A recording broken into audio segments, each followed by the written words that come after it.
Happy Friday. I just want to tell us to just be grateful.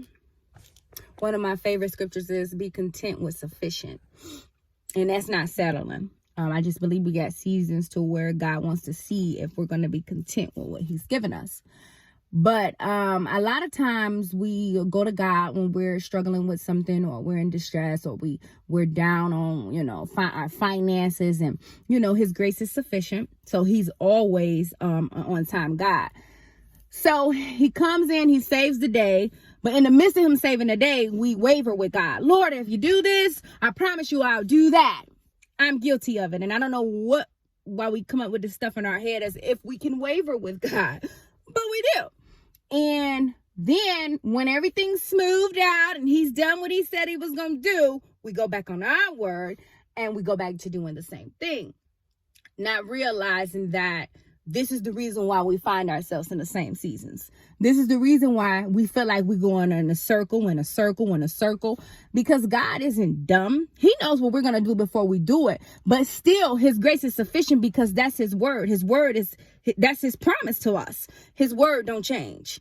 And, and we seem to think that, we can somehow, go back and forth with God, or we can waver with God. And the truth of the matter is he just gives us what we want until we start to realize that we the fool, the joke's on us. Because the more you keep going through the same season, the more you keep doing the same stuff, the more you back and forth, the more it's doing you injustice, the more you're behind, because you're spending time on thinking you're getting over and you're really losing. So the point of me posting this is to understand that you got to appreciate your life when it's up, when it's down. And you got to trust God when you're up and when you're down. And to understand that God knows us. He created us. He breathed life into us. So he knows that the mistakes we're going to make. He knows, the things that we're going to endure. And you don't have to waver with him. The best thing you can do with God is to be 100. Be real with him, because he's going to do it anyway. Okay? So be grateful for whatever season that you're in, because it can be worse. And stop taking his grace.